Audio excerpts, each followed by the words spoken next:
you had been writing the script, it couldn't have produced a more dramatic and exciting final. Tonight we are making hockey history.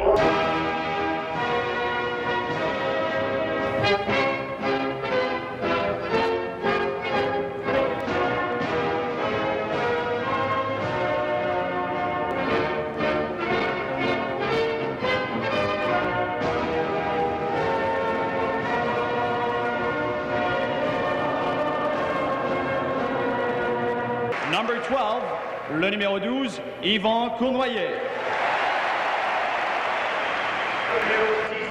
Number 19, Paul Henderson. Le numéro 16, number 16, Rod Sierling.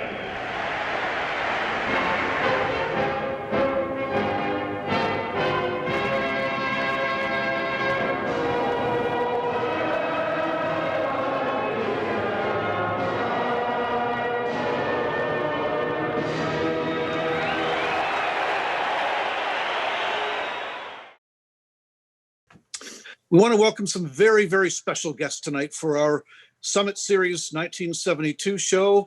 We want to welcome Paul Henderson, Yvan Cournoyer, and Rod Sierling to the show tonight.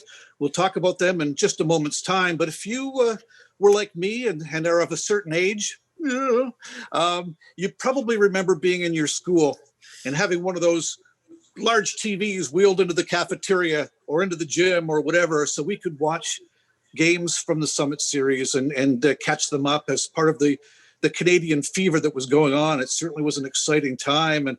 And so for all of us who watched it, who listened to it, who heard it one way or another, maybe watched it in retrospect, it's a chance for us now to hear firsthand from three who participated in the series, and it should be great. I want to set the foundation for our show today, and then we'll get into it with our very, very special guests. So this was an opportunity that had not happened before. It was Canada's best versus the best from the Soviet Union. And you have to remember that before that, whenever there was an international tournament, Canada had to send amateurs. Quite often they were university students. Before that, it was senior hockey players, but we'd never had the opportunity to send our best to play against the Soviet Union, who, although they were considered amateurs, many would call them shamateurs. And we had to remember that they were, for the most part, members of the army who were training in hockey 12 months a year. So, it was different definitions of players, but here was our chance in 1972 to send the best against the best, which had never happened before. The Soviet Union had won the gold medal at the Olympics that year, so they were a formidable group already. We pulled together a group of players from the National Hockey League, but you also have to remember that 1972 was also the birth of the World Hockey Association.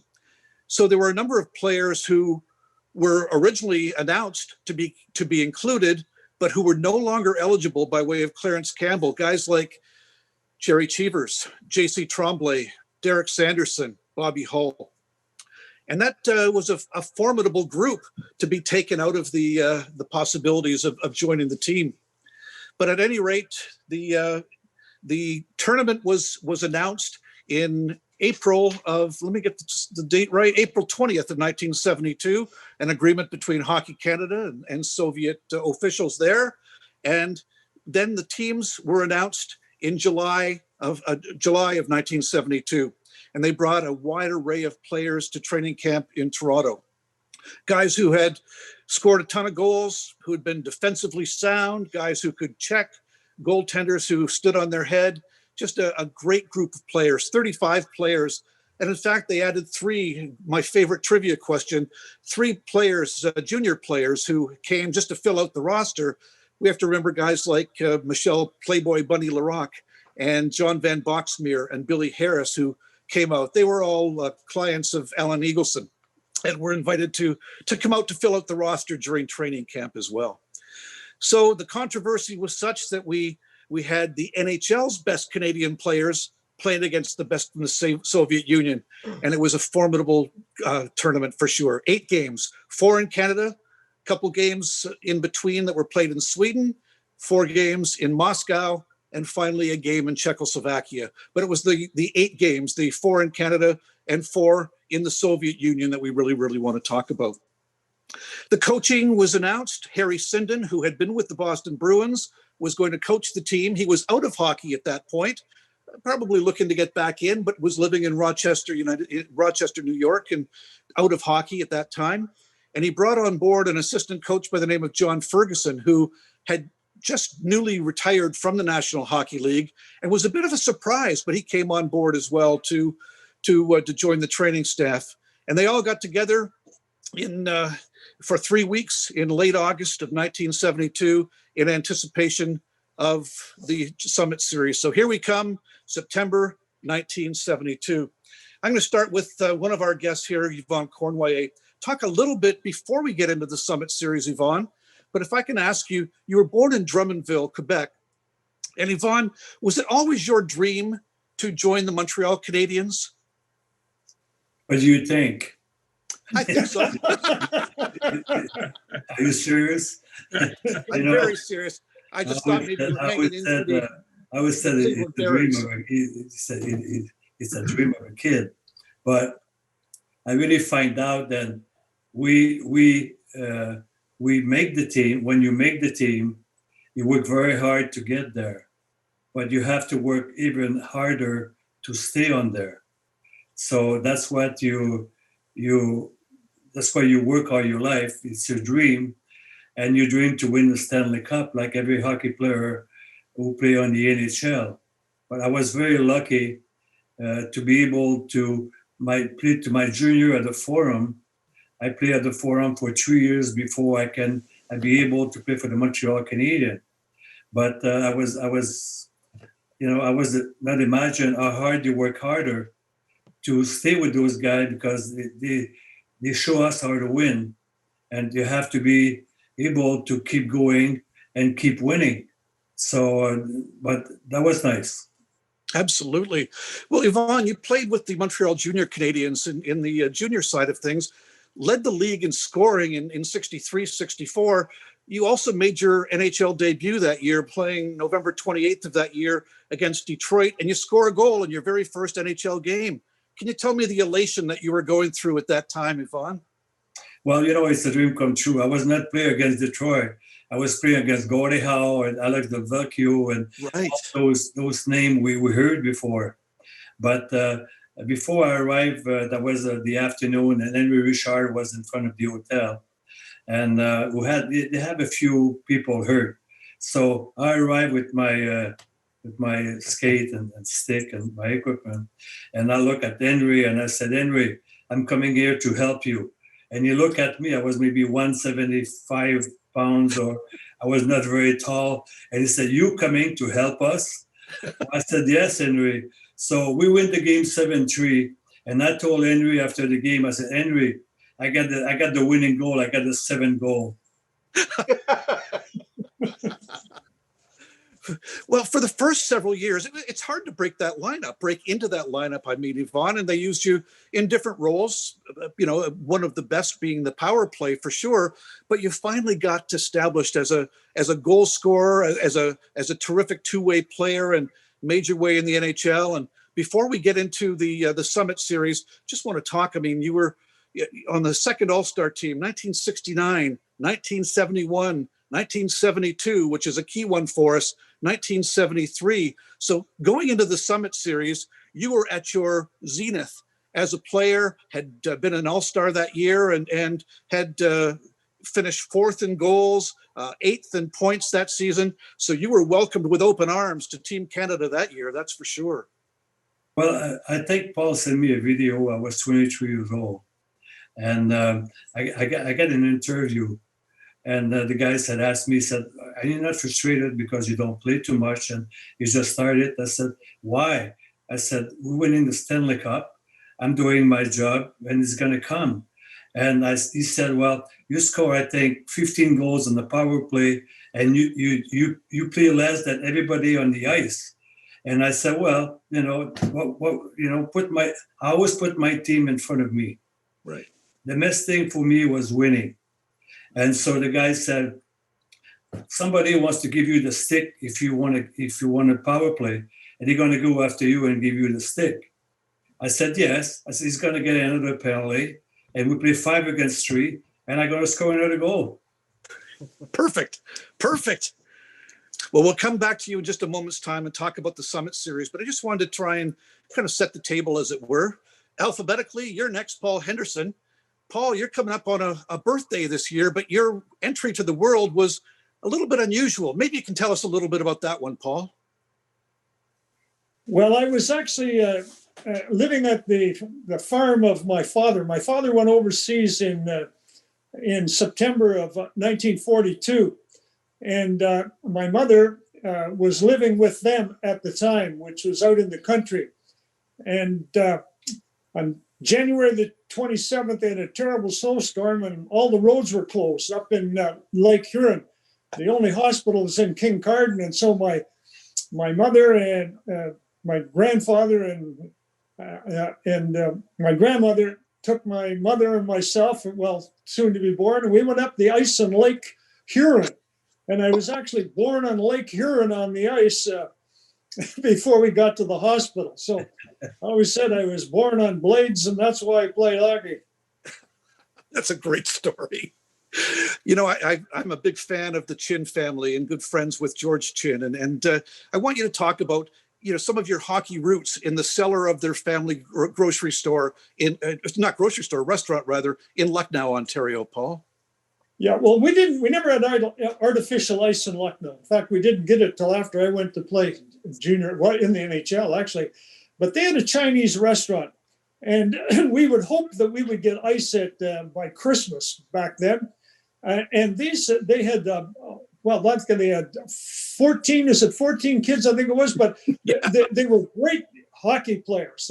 Alan was a year older than me. He was the youngest. And then they had twins, Charlie and Jack, and Charlie just died here. Yeah, very recently.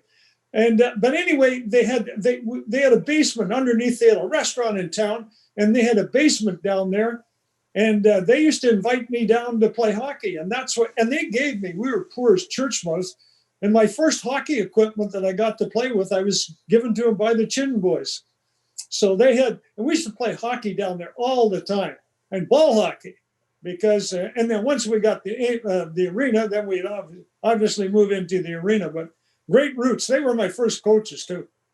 Very good. You mentioned we lost Charlie. We also lost Harry Chin. So they lost too in the last couple of weeks. It's really, really a sad situation. So, but anyway. Yeah. Who was the other one they lost? Harry Chin, who was a little bit older than the other boys. Oh, yeah. Very I went good. to Morley's funeral when he was dying. Boy. Jeez. So when did the Detroit Red Wings start to scout you, and when did you sign with the Red Wings organization, Paul? Well, it was a long story. I had 3 teams, Boston, Toronto, and Detroit Red Wings were trying to sign me. And I decided to go to my father, looked at the schedule, and he said, "You're better to go with Boston because they're in the basement." I mean, and some of these other teams. So I decided, well, my father decided, I didn't have any choice in the matter. I was going to go to Niagara Falls because that's where their junior team was. And so I got a plane. Sent me up a train ticket to go and everything. And then Jimmy Skinner phoned me and he says, and I told them I was going there and they were disappointed. Toronto they accepted it. But he said, listen, our training camp is starting 3 days before those. So why don't you come and skate with us in Hamilton to get a little more ice time? And I thought, well, gee, that's a really good idea. So I go down there, and after 3 days, they said, you've made the team here. Why would you continue going to down there? And so that's the story. That's a great story.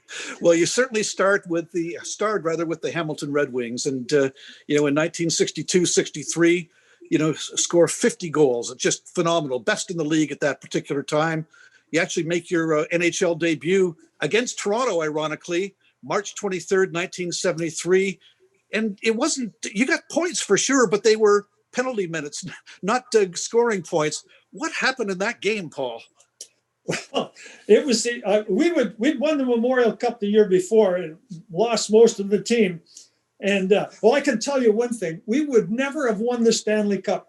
We ended up in 4th place, and St. Catharines ended up in 1st place. And we always played well against them, but we couldn't beat those damn Montreal Canadiens. I mean, they beat us every bloody time. But what happened is Niagara Falls had to play them, and we played against Esposito and Hull and all those guys. And we took out St. Catharines in 6 games. And then Niagara Falls beat the Canadiens, and we own Niagara Falls. We beat them in 5 games. But thank God that we didn't have to play the Canadiens, or I'd have never won the. And then I got to play against that sucker Cornway, and I knew why they were so good. Okay. Yeah, but for sure. That's basically what happened. Then, the game. Yeah, I know it. It was the last Detroit, who owned me. There was a home and home with Toronto Maple Leafs Saturday night in Toronto, and then back in Detroit. And I phoned my dad and I told Dad, I'm playing. He says, I'm coming. My dad was 2 hours away. Get me a ticket. I said, okay, no problem. He gets me in the car and he said, you got one chance to make an impression out there. You get out there and you nail the first sucker that comes by you.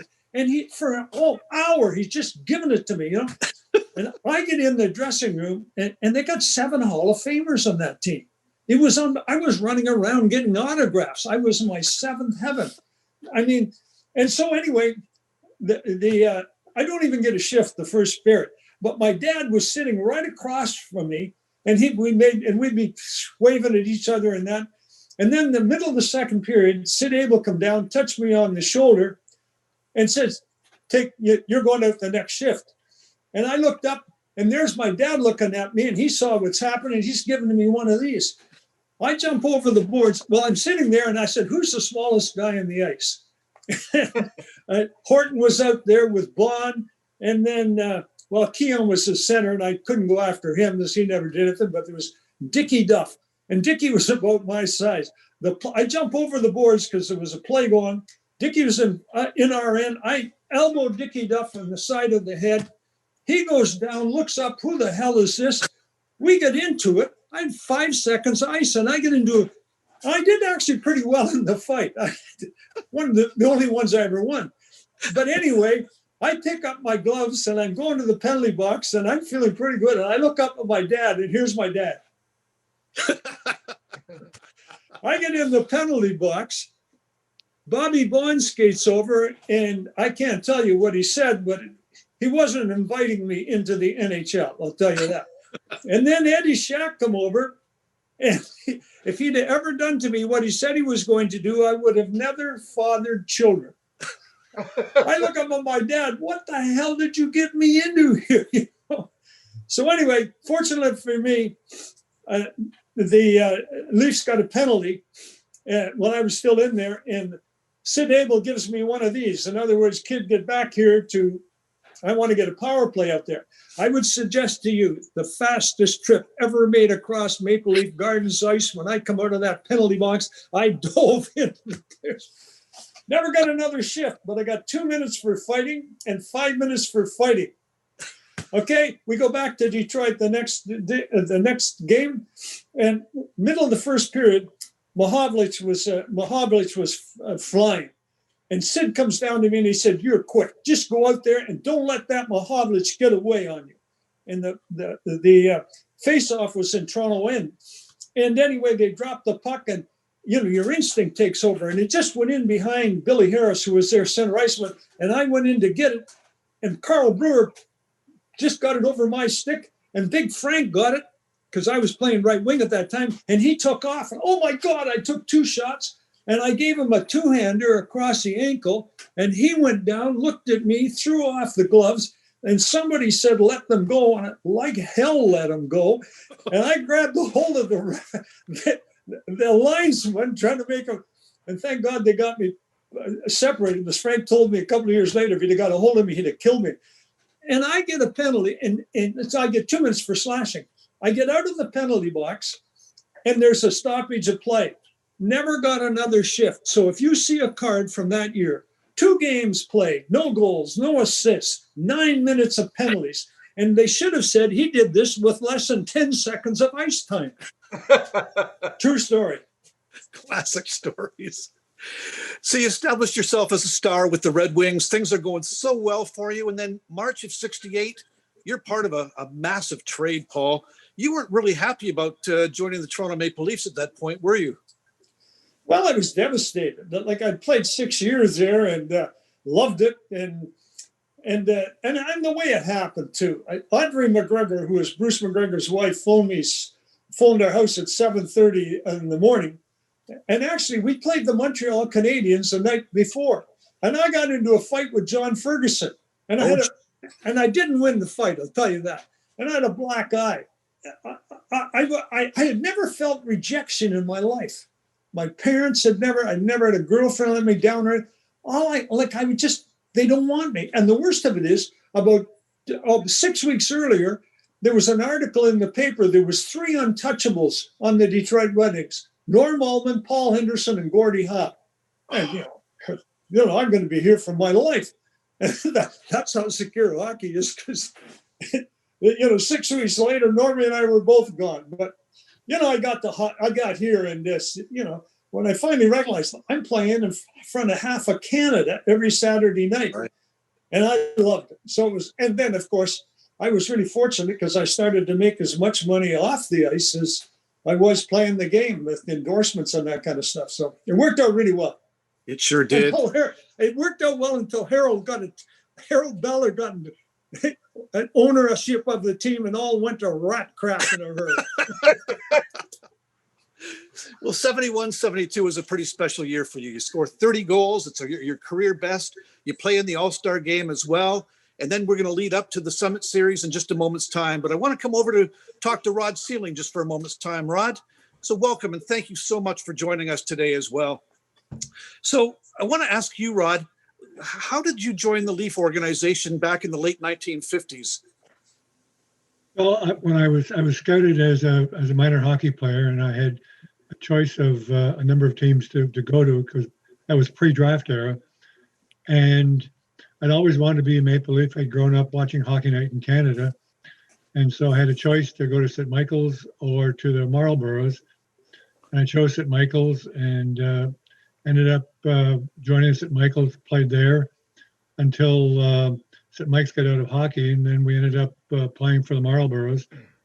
We won the Memorial Cup that year, but before we got in the Memorial Cup playoffs, I got traded to the New York Rangers on the Andy Bathgate deal. So I ended up, I played a few games over the years as a junior for the Maple Leafs, but started my real NHL career with the Rangers.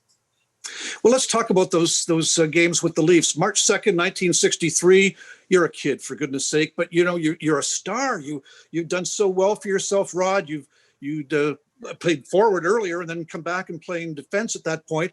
You're playing against the New York Rangers. Can you tell us a little bit about your memories from that very first NHL game? Yes, it was a real honor to get called up, and of course, nervous. You can't count how nervous I would be, but I was really excited. It was a dream come true, because as every young kid growing up wanting to be a National Hockey League player, playing that first game is the start of an imaginary trip. And so that I got on the ice and I got to play, and it was a dream come true. I was so excited. I don't remember very much about the game. I was on pins and needles the whole game. I just wanted to make sure that I did my job going up and down the ice, making sure my man didn't get away from me and end up with a goal scored against me, and do what I could do to acquit myself to help the team win. You mentioned that, again, a massive trade this time that involved Andy Bathgate and Don McKinney, but to February 1964, you go to the New York Rangers. Had to be disappointing for you as well, but you certainly ended up having a terrific career and spending so many years with the New York Rangers, 9 if I counted properly, and really established yourself as one of the premier defensemen in the league. Can you talk about your feelings at the time of the trade, Rod? Well, it was a shock. I heard about it on the radio. Oh boy. And that was a surprise in and of itself. In fact, I was on my way to see a movie with my then girlfriend, now wife, and I did a U-turn and headed for our Marlboro coach, Jimmy Gregory. His in-laws had a green grocery shop on Sinclair Ave in Toronto. I couldn't find Jimmy, so I drove there, parked the car illegally out in front of their shop, ran in and said, "You got to find Jimmy right away. I've heard I've been traded, but I can't find anybody to confirm that to me." And of course he did. Later that day, I got a call from the Rangers and from Emile Francis and walked me through it, and then said that they were planning to bring me down to New York to play a couple of games that year as I was still belonging to the Marlboros, and I was going to finish my junior career there. And it was funny. So I took, for my first game, they flew me down the day of the game. I get my equipment, some sticks, put them on a plane, landed in New York at JFK Airport. I get out, get a cab and tell them, "Please take me to Madison Square Garden." And so I guess the cab driver thought he had a real rube here, and he was taking me into New York City. And the second time we're passing the United Nations, I said to the cabbie, I said, "I might be a little green, but I'm not that green. This is the New York United Nations. Can we now go to Madison Square Garden?" And I got there in time to play the game. And Oh, jeez. that was my start in New York City. Boy, oh boy. You had something unusual as far as your history that the few others on the Summit Series team, the Team Canada, had, and that was a chance to play in the Olympics, 1964. Can you talk a little bit about that experience before we get into the Summit Series, Rod? Yeah, it was my first experience of playing internationally. And of course, anytime that you're picked to represent your country, it's a real honor. That was back in the days when Father Bauer was conducting an experiment of a university-based team of players. And I got a call about 2 weeks out before the Olympics asking if I would agree to join the Olympic team and make my way over to Europe and play a couple exhibition games. I finally got to play one game with them. They flew me out and I flew to Toronto. I was supposed to touch down in London and then on to the continent. The only problem was that London was fogged in.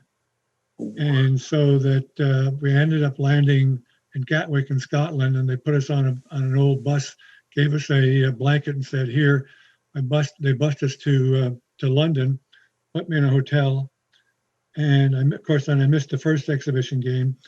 I sat around and waited in a hotel for 2 days. And so I finally but the second day I decided, well, I can't keep staying in this hotel. I'm going crazy. So I asked for directions how to get to Buckingham Palace. Found out when the changing of the guard was. So I went over to Buckingham Palace. I'm standing there watching the changing of the guard, and someone taps me in the shoulder and said, "Is your name Rod Sierling?" And this scares me. I don't know anyone in London. No one knows I'm there. I said, "Who wants to know?" He said, "You got to get back to the hotel right away. The continent is cleared. They can get you out on a plane." So I got on a plane, flew to Prague, stayed overnight. Someone from the government in Prague got me the next morning, put me on a train to Bratislava, played a game that night with our team, beat the Czech team there, and then they put us on a bus and on our way to Austria for the Olympics. And It was a great experience up until the last game. And as if those who are watching may know, we were playing for the gold medal against the Soviets. We're winning the game. If we win, we win the gold medal. And during the playing of the game, Bunny Ahern, who was head of the IHS at that time, who was no fan of Canadian hockey, was able to arrange that they changed the rule for ties. So it ended up, when we lost, instead of finishing second or even third, we ended up fourth, courtesy of Bunny, with his new tie-breaking rule scheme, and never even got a medal. Notwithstanding we were playing for the gold medal game. Wow, what a story. Thank you, Rod. That's great. Well, not great. You understand what I mean. So let's get into the Summit Series here. Yvonne, you fly into Toronto to be part of the training camp. you've got 3 weeks to prepare yourselves for the Soviet team at this point. Let's talk about your impressions at that time. First of all, the no fraternization rule was, for the most part, in effect at that point. So there were a lot of players there that you either didn't know or certainly didn't like because of the way that they had checked you perhaps or played you. And all of a sudden you're pulled together as a team. So I want you to talk about that a little bit, and maybe you can just talk about the way that things started to gel, Yvonne. Well, that was Eagleson who said, well, I'm going to name all the guys, and everybody's going to play. You're going to be about 30 people. And first of all, I think that would be very hard. I mean, we did like them, and they didn't like us either. Yeah. Yeah. You can say that. So that was. But when you start to play, you forget about that. You try to be a team, and you try to win together, and you try to forget the negative we have against each other. And I think the only problem we had, we could not get in shape. That was not a serious training camp. And the reportage we have from the people, they were not that good. They would not have good equipment. They would not have a good goalie. And so we take it very, very loosely. And, I think maybe it's a good thing we lose the first game 7-3. Not the last game 7-3 we would lose maybe. So maybe we did respect them. I remember in '67 we played Toronto, and we did respect them, and we lost. And that was a good lesson. I mean, no matter if you have a good team, you have to be afraid to lose. And we did respect them, and they beat us 7-3. Soviets leading 6-3 in a tremendous hockey game here, the first of a series that promises to be sensational. Now Lapointe goes up, getting in close, right in. And again, that Tretiak was steady and covered the angle. Down the left side for Zeman. Zeman, number 11, gets it back to Yakushev, who's knocked down. Puck is on the boards with Henderson losing it to Shadron. A roller right in front. They score! Yakushev cutting right in front to make it 7-3. Yakushev. This is absolutely a beautiful goal, because is there ever a lot of beautiful work along the boards? Look at the stick work here. He makes two beautiful moves. Yakushev holds him on the post, goes with a big backhand. Yakushev is 6'1", and looks like Frank Mahovlich scoring that goal. But I always said the main game was the second game in Toronto.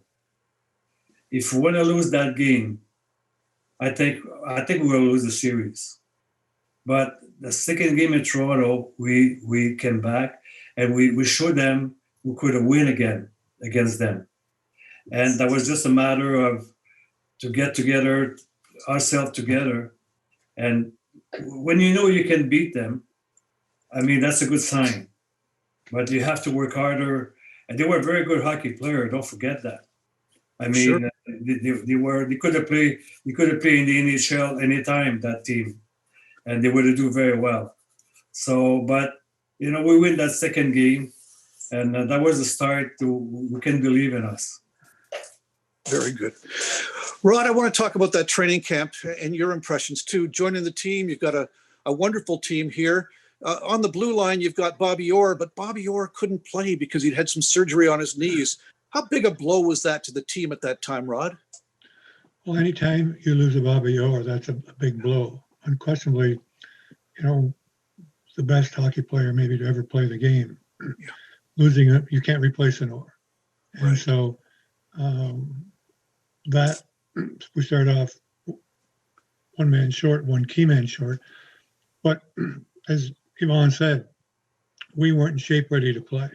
And in fact, in my view, if we hadn't gone to Sweden, we may not have won the series, because not only did we get the opportunity to get in shape, but we really came together as a team. I spent a lot of years chasing the Roadrunner around. All of a sudden, he was going to be my friend. Yeah. He is now. But back then, it's they were the enemy. It was training camp was a feeling out process. Not and one also remember back then, there wasn't ice all summer long. We didn't have the opportunity to skate in the summertime, nor would we maybe have wanted to, because back then we played 20 exhibition games. That was our training camp, getting into shape. The owners paid for training camp with the exhibition games, and we got in game condition shape, because just getting up and down the ice isn't like being in game condition. You're not pushing, you're not pulling, you're not getting hit. It's a big difference. And Sweden, to my mind, was the game changer. Excellent. We'll come into that in a moment's time. Paul, I want to ask you, you had your teammates, Brian Glennie and Ron Ellis, joining you as well. And they put you and Ron on a line. And then they put this guy, Bobby Clark, in there with you. And that at first was a bit unsettling, but it ended up being a terrific line and the only line that stayed together through all 8 games. Can you talk about how the lines were formed and your feelings about having Bobby Clark center you at that time too? Well, initially we were disappointed. We looked at, because you're looking at, there was 7 left wingers, 7 right wingers, 7 center icemen. And so Ron and I knew we'd be playing together. In fact, we thought they would take our whole line. I really thought that, Normally would be invited, but whether he was or not, I don't know, but he wasn't there. So we looked through and we looked at, if we can get Stan Mikita, we might be the 4th line. But if we get Bobby Clark, we're definitely going to be the 7th line. We get to training camp, and sure enough, we're with them. And this actually happened. We didn't know where we were going to play, but everybody was going to get a game. But I really wanted, Ronnie and I talked, and we really wanted to get into the game in Toronto. And so we said, Clarkie and Ronnie and I went out for a couple of beers after the first practice, and I didn't know Clarkie at all then, but Ronnie and I said, we really want to play in Toronto, so let's get serious and show them that we can play here. And truth be told, you didn't have to tell Bobby to get serious. I mean, and we came to camp in pretty good shape, but we worked our rear end off. And the old story, like we were underdogs to get on there. Like we had 12 Hall of Famers on there. And so we knew at best we were going to be 4th line. But we could work on our arse off, and then we played a red-white game. And our side won 5-3. I got 2 of the goals, and Clarkie got a goal. And as it went on, it was evident that, like we were as good as there was out there. And it was just because we were underdogs, because I figured we knew they were good. But when you start off with, Mahavlich and Cornway and Esposito, and then you come back with Gilbert, Rattel, and Hatfield, and then you got Perot and Martin and whoever else, and Rick, and they may be good, but if they were lucky, if our goaltender had a bad game or theirs had a great game, they might win a game or 2, but it was tough to really get serious about it. But because we were such underdogs, once we got our foot in the door, it worked out well. Like even the first game in Montreal, I scored and Clarkie scored. Bergman and Parker playing up. It's back to Henderson. He scores! Good shot from the faceoff. Henderson fired it home.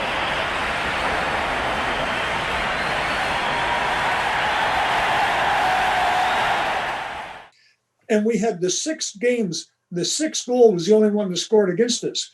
And we knew we were going to play, but we were very fortunate that we worked our arse off. And we had some guys that never even worked a sweat on, I don't think. And, you can't blame. I don't blame them. They were all-stars in that. And if I would have been an all-star like that, I probably wouldn't have either. And, everybody's going to play. Poor Harry Sinden. I mean, like, he only dressed 5 defensemen in the first game in Montreal. After the second period, I don't know how they could even breathe. The bloody Russians. I mean, and so I think poor Rod. I never felt so sorry for defensemen. We had 5 of them. They were after second period. They were totally exhausted, and we weren't a whole lot better either. Well, let's segue right into that. Rod, tell us about that. You were playing with Don Orey in the first game. You know, you come out and Canada scores within the first 30 seconds. You know, you're as Yvonne had mentioned, your scouts had said, hey, this is going to be a fairly easy one. The media had said, yeah, Canada 7 games, no problem, probably all 8. It was a whole different matter once you got into that first game. Rod, tell us your impressions of that very first game playing in Montreal. Well, before we get there, I just want to clarify. I Sure. never believed it was going to be easy. I had the benefit of playing against the Soviets a number of times as a junior. I knew how good they were. In fact, before the first game, I went to Harry and asked him to dress 6 defensemen. Really? Of course, we didn't. I was on the ice for some of those goals. I played every other shift for that whole game in Montreal. By the start of the third period, it felt like I was skating on my knees. And I was a traffic cop there. Go this way, go that way, whatever you want. Hey, Kenny, here they come again. They were tough. And again, it goes back to us being not ready to play. I mean, they were in mid-season form. They'd been practicing all year for us. They were loaded, ready for bear. We weren't. And it was a mindset. And it goes back to our scouts coming back saying, oh, no problem. They don't have a goaltender. Right. Turns out they did have a pretty good goaltender. His name was Tretiak. Absolutely. Yvonne, playing at home now, playing in Montreal in the Forum, you're there in front of family and friends and fans. And here we go with the first of these great games.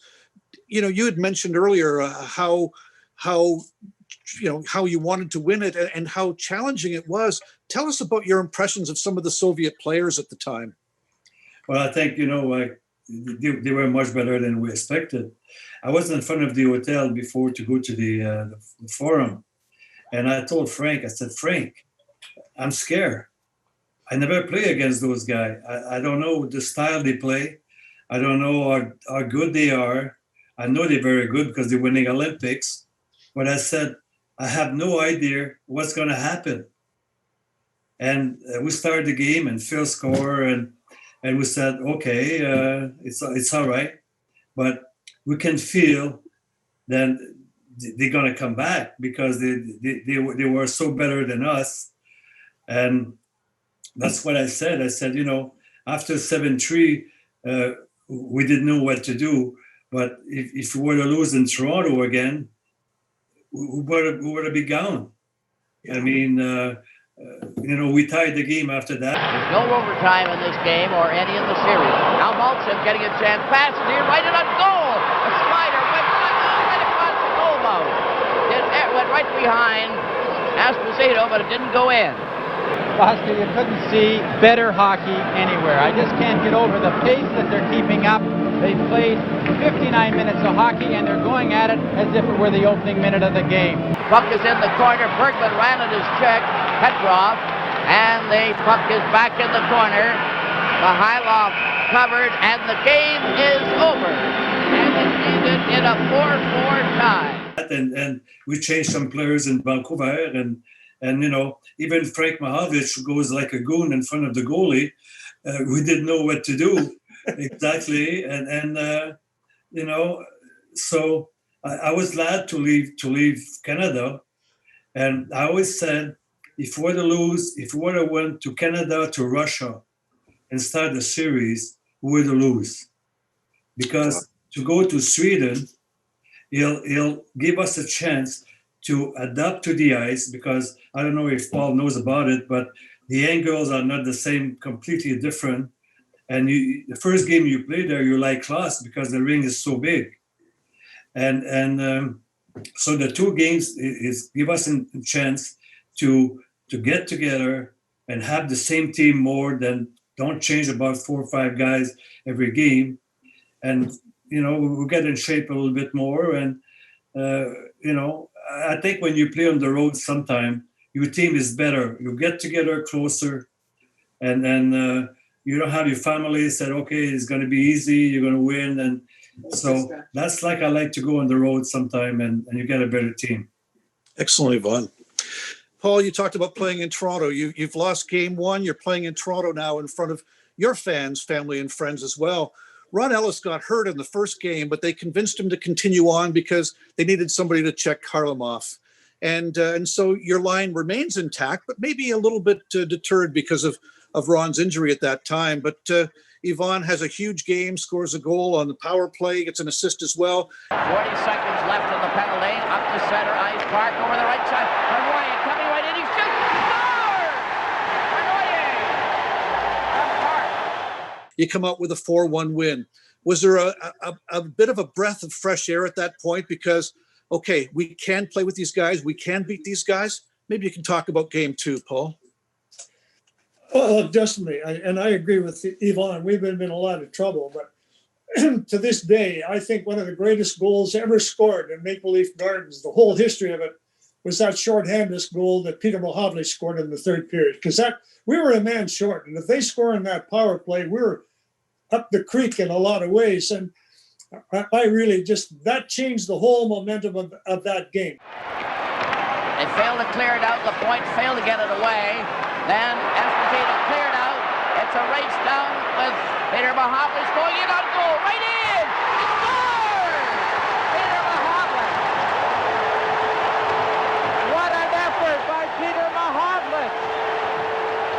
What can you say? That Russian is still wondering where the puck is.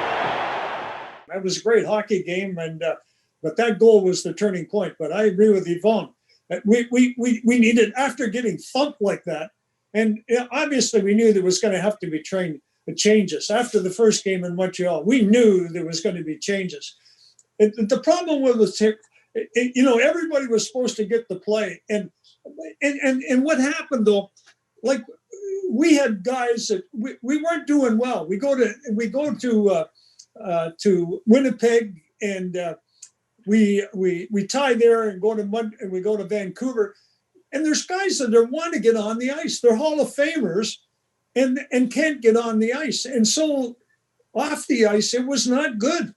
But when we got this, by the time we got to Sweden, we basically knew what the lines were going to be like. We knew there may be 1 or 2 changes, but we were down to finally that. And there was a lot of guys really pissed off. And if I'd have been one of them not playing, I would have been too, because we're down. So Harry and John Ferguson had a very tough job to do, but getting those 2 games in the big ice. And the thing about my game, like Yvonne, I couldn't catch the sucker either. But anyway, the strength of my game was my skating. I was quick, and I could score goals. I had a good shot, and I was really full of confidence. When I get over there, I got more room, and I'm playing with the best hockey players in the world. If I get in the open, they're going to get it to me.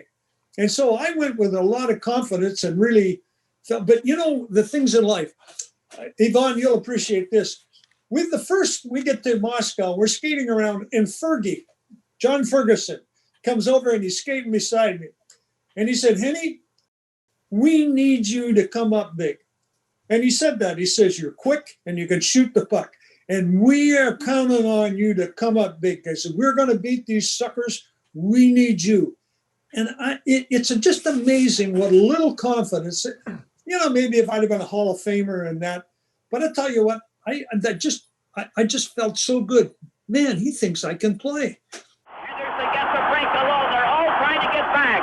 Henderson shoots, and he missed the net and went in heavily against the board and was hurt on the play. Paul Henderson has returned to the ice for the first time after his injury when he went in the board. Clark makes a long pass to Henderson. He's in the clear. Right in the goal. He just scores! Henderson from Clark. A beautiful set up play by Clark. And Henderson came back from his injury to score his second goal of the night. And I don't care who you are. Every once in a while, you need that jolt of encouragement. And of course, I had, scored 5 goals in those 4 games, and it turned out pretty good. Yeah, it sure did.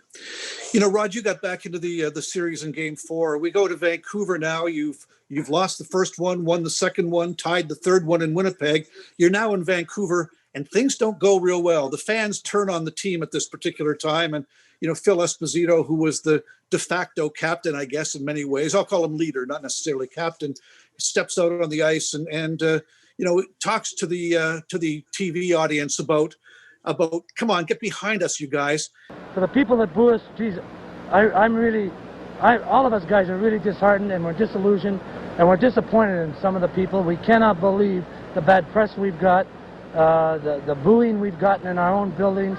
And if the Russians boo their players, if the Russians boo their players like some of the Canadian fans, I'm not saying all of them, some of them booed us, then I'll come back and I'll apologize to each one of the Canadians, but I don't think they will. I'm really disappointed. I am completely disappointed. I cannot believe it. Some of our guys are really down in the dumps. We know we're trying, but hell, I mean, we're doing the best we can, and they got a good team, and let's face facts. But it doesn't mean that we're not giving it our 150%, because we certainly are. Maybe you can talk about that fourth game and tell us about Esposito's speech. Even though you wouldn't necessarily have heard at that time, you probably had an idea what he was talking about at that time, Rod. Well, there's no question that Phil was our leader. And without Phil, again, we may not have won either. But Phil, to his credit, he, as all of us, were frustrated. We were taking time out from our lives to represent our country. We were proud to do that, excited to do it. It was an honor. And then to have the country turn on us. I'm not even sure our own families were that supportive of us by that time, because to them, we'd let them down. We were disappointed. They'd been sold as bill of goods, that we would win all 8 games, that this was a romp in the park, just a series of exhibition games, that Canada finally was going to throw its best out there, and they'd wipe the slate clean and show the dominance that they expected and thought that Canadian hockey represented. So for us to be in the position where we were, and to have had the media on our backs criticizing us all this time, and of course we're aware of it, you can't get away from it. Right. You can't go anywhere. You can't go in your hotel. You can't go to the arena. Everything is negative. So for Phil to come out, what he spoke was true. It was from his heart, but it was on behalf of all of us. And there isn't a player in that team that would have disagreed with one word he said. It came from the heart. Yep, he sure did. And turned things around in a number of ways. But Yvonne, you talked about how playing in Sweden helped turn around as well. Playing on the international ice, a chance for you to coalesce as a team. You mentioned it a little bit, but maybe you can talk a little bit more about the 2 games that you played in Sweden and how that helped propel the team for the next 4 games from there. Well, I think it's easier to, if you used to a big ring, to come on a smaller ring. And I think the angles are different, but I think they're better. But we had a chance to be a team together. And like I said, I win many Stanley Cup on the road. And, you know, you have a better team when you're on the road. You feel closer. You have no people who are going to tell you you're good or you're not good, whatever. And you concert of the team. You take care. You said, okay, we come back now. We know we're behind, and we got to get in shape. And, you know, we were ahead on the first game we played in Russia, and they came back and beat us again. Got it back in his own zone. Soviet to cover. Right now, goal! It scores! On Sierling. Error there. On the front. And the Soviets made a tremendous comeback in that last period to finally eke out a win over Canada to the tune of 5-4. But, you know, we did quit. I mean, you know, if we were to quit, we would lose. But it's going to be game by game. And we have a guy named Paul Henderson. So I think, you know, he scored goals. And, you know, we'll be able to, we have to score more than 1 goal to win against them because they were good. And they score like 3-4 goals against us all the time. So, you know, I like to play on the road. I mean, our team is closer and we're underdog but every time I see some spectator who came in Russia, there was 2,000 people there. Right. And every time I see them, I just thank them.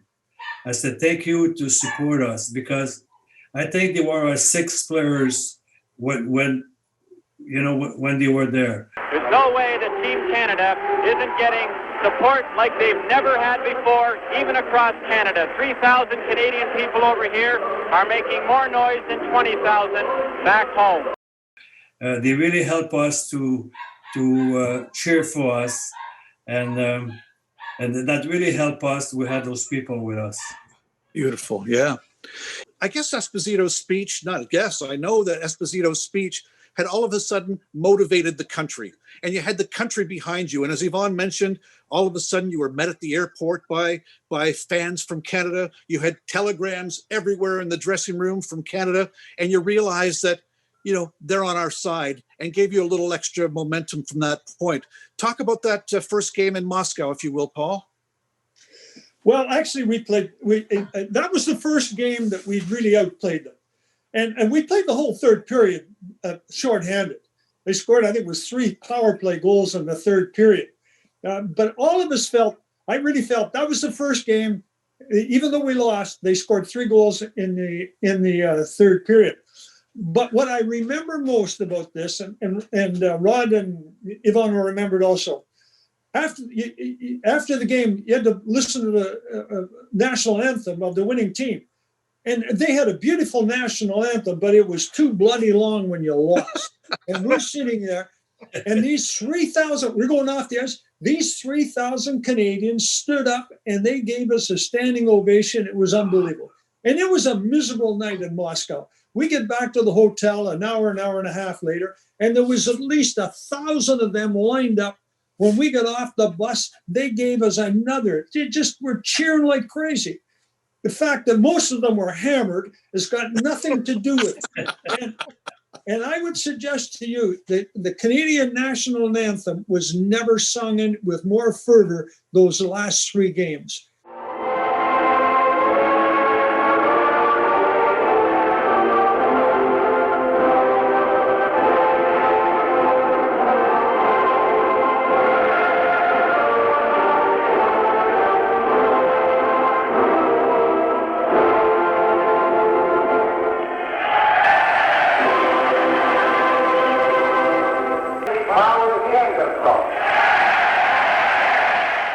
They sang, I can remember it, and you probably just guys will back it up. There was goosebumps on my arm, just hearing it.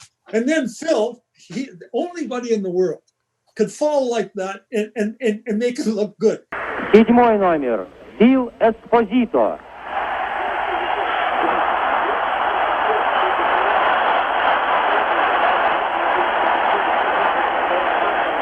Well, let's hope that's not the story of our trip to Moscow. He wasn't the least bit and you know, some things like that, you gotta laugh. And then we come out there, and of course we won the last 3 games. Yeah, you know what's really incredible? I mean, I was watching the junior this week, and you know, it's remember 1972 for me, because the Russian Canada, you cannot have better, no matter if the junior or when we play against them. The competition always been there, but at the end, I think Canada won.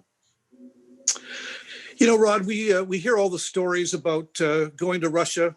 The food was different, and certainly the food that you brought was all of a sudden taken away. We heard about espionage and all of these sorts of things. You did get a chance to bring your partners with you, your wives or your girlfriends, to Moscow as well. Can you talk about that part of the Moscovite? I don't know, the experience in Moscow from your standpoint. Well, I've been back to Russia a number of times since, but I still maintain that it should be mandatory for every Canadian to have to go to Russia once. What a chance for people to realize what a great country we have and how lucky they are. But what the Soviets did to us to try and undermine our spirit and throw us off our game. Of course, the stories about the rooms being bugged, about Frank thinking his room was being bugged, pulling up the carpet, seeing some screws, unscrewing the screws, and the chandelier and the ballroom below goes flying down. But the stories about them stealing our food. I was back to Moscow a number of years ago with on Team Canada trade mission, and Yvonne was there as well, and we were sitting at a table, or at least I was, and we got talking about 1972 and the things we're just talking about now, about our beer disappearing, our steaks being cut in half. And I'm sitting at the table with this gentleman, and he said, "Oh yeah, that's all true. I know all about it." He said, "I was selling it on the black market." Wow. But, yeah, the food, and I can remember one of the poultry, Irv Ungerman from Toronto, who back in those days, he and his brother were big in the poultry business, brought 2 smoked turkeys to Moscow with them. And they gave one to the team and ended up in Tony Esposito's room. And word got around, and it wasn't long, but before long, that all there was left was a pile of bones. It disappeared in minutes. Guys were so hungry. The food was awful to eat, but we persevered. And of course, it was just one of the things that we learned that we knew early on that these things are going to happen. We'd been warned about it. And I think it just helped to stiffen our resolve that we were going to win, that the time was on our side. And the longer the series went on, the better we were going to get. And time proved us right. Very good. You know, back to you, Yvonne, and let's talk about Game 6 now as we turn a corner, lose the first game in Moscow, but you won Game 6. You and Paul both score a goal there. Paul scores the game winner. It's the first of 3 he's going to score by that time. But you scored 3 goals in less than 90 seconds, I think, in the second period to win that game. Down for Gilbert at center. Over the line. The shot hit the defenseman. Another chance for Gilbert. A shot wide on. Another one. The score! Canada has tied it up. Patel was in on that. Canada tying the score from a scramble. Here's Stapleton getting it away. It's back to the net. Barrett is in the score! Cornwallis got it in from Red Barriston. Cornwallis for Canada from Barriston to give the Canadian team a 2-1 lead. 2 fairly fast goals, Dennis Hull and then Cornwallis and Barriston. And 2 of the 3 have been added starters. Now then Canada coming up. It's good to go! Henderson! Let's go! The long drive. And Canada takes the 2-goal lead. Oh, Henderson beat him cleanly on the right-hand corner with a low shot that Tretiak never expected. A 2-goal lead, 3-1 for Canada. 5:13 was the time of the Dennis Hull goal. 6:21 was the time of the Cornwallis goal from Barriston. And 6:36 was the Henderson goal. Talk about Game 6 and how pivotal that was to turn the entire series around and put it in Canada's favor at that time. Well, like I said, you know, I think the Russian used to play the Olympics, and I think they were playing against different teams all the time for the series. But we used to play for the Stanley Cup, and we played the same team. We had a chance to play them 7 games in a row if we go to the end. So I don't think they were used to that. I think we did respect them at first because, you know, we thought we were going to win easy. But I think at the end, they never thought that we're going to win 3 games in a row. Right. I think they did respect us too much. Oh yeah, now we're going to win because we win all those games. But the playoff is different. Playoff, you play against the same team all the time, and you start to know them, the way they play, who they are, and what they're going to do. So that was just up to us to keep very close to them. And we knew after that we have the confidence that we're going to win game by game. And I think that's Paul, but I think that's what the team was thinking. And, you know, we go up to the wall. We cannot lose. If we lose, we don't come back in Canada. We stay in Russia. So I would not be here today and talk about 1972. Yeah. Because we were to lose. Yeah. And we had to win. And, the guys get together and like I said to Paul, we did it. We did it. When he jumped in my arms the last game, I said, hey, we did it. We did it. And that's why we're still talking about it 50 years later. Paul, game winner in game 6, game winner in game 7, and of course the legendary game winner in game 8 as well. You'd found your new confidence. You're playing as a team with Ron and Bob, and things are going really, really well for us.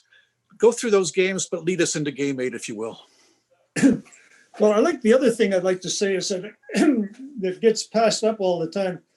I was so fortunate that I was even on the ice because I got a concussion in the first game in Moscow. I went in, the guy cut me down and went in the boards. I was knocked out. If there was ever an advertisement for a helmet, Paul Henderson has to be one right there. If he hadn't had that helmet on, he would have been hurt seriously. He slides into the boards and he's completely helpless. He can't get turned around to protect himself. The 2 shoulder blades hit, snaps his head back, but no matter how badly he might be hurt, without a helmet on, it would have been very serious. And Jim Murray, the doctor, came in, get me off there, and he said, Paul, you got a concussion. You got to take your equipment off. And Harry come in after the period was over. This happened the first period. And Harry said to Paul, the doc says that you can't play anymore. You got a concussion. You can't play. You got to take your stuff off. And I said, Harry, don't do this to me. Please don't do this to me. Please I'll take care of myself, but I want to play so bad. And he looked at me, and this is exactly what he said. He said, Paul, we sure as hell need you. And if you want to play, I'm not going to stop you. And Jim Murray was standing there. Like today, I would have never been. But the only bad part I got that's why I'm an idiot today. I should never have done that. But anyway, I think that the thing I pick up, we knew, but by after the 6th game, we knew that maybe one change would be all it is. These are the guys that are going to play. And I think when you know that, and we had our roles defined by that time too. 1:33 left in the game, 3-2 for Canada and Ellis. Hardly able to contain himself in the penalty box. The face-off with Slider comes to Lechenko to the blue line. Here's a shot. Oh, by the Afghan, and Dryden's got his glove on it. On the side, and it goes right down the ice. 1:13 left in the game. 3-2 for Canada. Harlamov is stopped by Phil Esposito, who shoots it down the ice. 46 seconds left in the game. They jam into the corners, and they shoot it down the ice. Ellis is getting ready to come back on again. The puck is on the far side. Soviet stop is centered by Park. Park goes after it. Keeps on going. Centered in front of Clark. And the Canadian team are full strength. 13 seconds left in the game. 3-2 for Canada. The Canadian fans are going wild as the puck is in the Canadian blue line. Peter Mahavli dragging the puck. 2 seconds. 1 second. And the game is over. And Canada have defeated the Soviets for the 2nd time in the series and get right back into the competition. And obviously, Phil, I really believe the best period of hockey ever played by a Canadian hockey player up until 1972 was a 3rd period that Phil Esposito played. Scored the first goal, set up the next 2. But the Roadrunner was +3 in the 3rd period. He really was. Scored the great backhand goal to tie the game, and then, of course, assisted on mine and the other one. So, the cream came to the top. They were 2 of our best players we had, and that's what the best players do. And Yvonne and Phil were just incredible, and it was just a great time. But the other thing I'd like to say, after we lost, Harry Sinden came in. And he said, guys, we got 3 games left. We just want to think about the next game. We're just worried about the next game. We'll worry about 6. If we win that, we'll worry about 7. Henderson going down. Got to the defense, goes right in, he scores! Henderson, right through the score for Canada. A beautiful goal by Paul Henderson. Henderson makes a beautiful move on this goal, and he's being mobbed by his teammates, and Tretiak really had no chance on that quick little maneuver by Paul Henderson. He seems to have Soviet players dragging him all the way, and now Canada takes the lead, 4-3, with 2:06 left in the game. They're closing in. The puck is loose. Here's Boston shooting, and Esposito made the save. A pass is right up to Vasiliev. It's partially stopped. Stopped again as Canadians throw themselves right at the puck. Mikulov is stopped, and the puck rolls out at center ice. 21 seconds left. Soviets on the move. Vasiliev over onto the far wing. Across the line for Gusev. Intercepted. White failed to clear it out. Here's another chance. Vasiliev shoots. And again, Esposito stopped that one. It's off on the board. Mikulov cleared it back down the line. 1 second left. And the game is over. Canada has come through. And then we win that. We win the and sometimes and that resounded with me. Okay, one game. And I went home we were after the game 6. Nora and I were sitting there, and I said to her, Eleanor, if we don't win these last 3 games, we're going to be known as the biggest losers in the history of the sport of hockey. And I'll tell you what, fear is a great motivator, because every one of us knew it and went out there and followed the leads of guys like Esposito and Cornway, and we were able to do it. And it was unbelievable, like that. Gary Bergman, we had so many unsung heroes in that series. Gary Bergman probably played the best hockey of his life, and Peter Mahovlich come in and played incredibly with Espo and Cornway too. And so, you know, when I look back, when you skate out there and you got Savard and Lapointe on you're not too concerned about the other side. I mean, we had the right players at the right time on the right ice. So good. Well, there was some officiating. Oh, sorry. Go ahead, Yvonne. You know, I think, like you said, I think Phil Esposito was our captain. You know, you look at this guy, and he worked hard all the time, and I don't know why, but he's always in a good place in front of the net. They're trying to get into position there. Henderson into Ellis in the corner. A pass right in front of Esposito. He scores! Esposito. Now Ellis. And there's Canada drawing first blood. It's back to Savard. He fakes a shot, turns. There's going to be a penalty call here. Esposito shoots. He scores! Esposito fires that puck, and it's all tied up again. That's a scorer. That's a guy who can score goals, and he give us that goodwill. We're gonna win, you know. And Paul, you're right. You know, it's that was a leader, and we follow him and follow everybody. But I think he really was there for us all the tournament. You know, the score's tied at 5-5. There'd been some dissension because the goal judge hadn't put on the light for the fifth goal. A long pass to Phil Esposito going in. He shoots. Oh, right in front of the net. Esposito banged that. Here's another shot by Cornway. He scores! Canada have tied it up.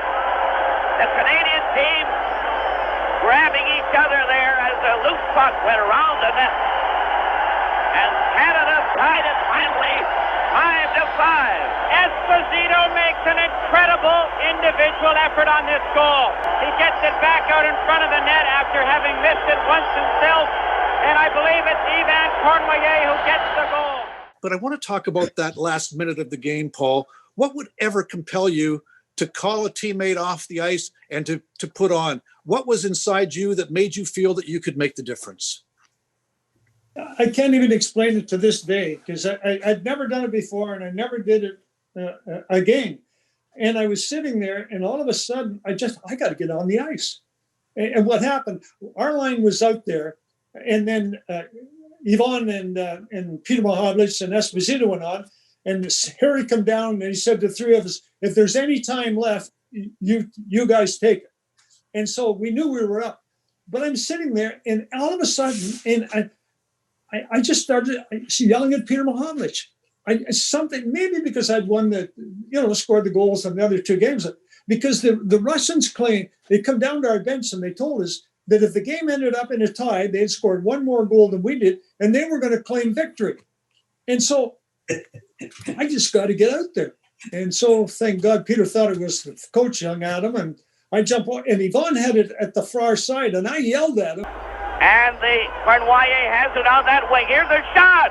Henderson made a wild stab for it. And he saw me, and I'm a right-handed shot, and I was hoping to one-time it, but it was a little too far out in front of me, and the defenseman come out at me, put my stick in between his legs, and I was going so fast I crashed into the board. And I remember thinking, I still got times, because I went through the whole bloody team. The only time I ever did it my whole life, 18 years of pro hockey, went through the whole team and scored that winning goal in the seventh game. I still got time. And then Phil, the guy tried to clear it, and Phil just whacked it at Tretiak.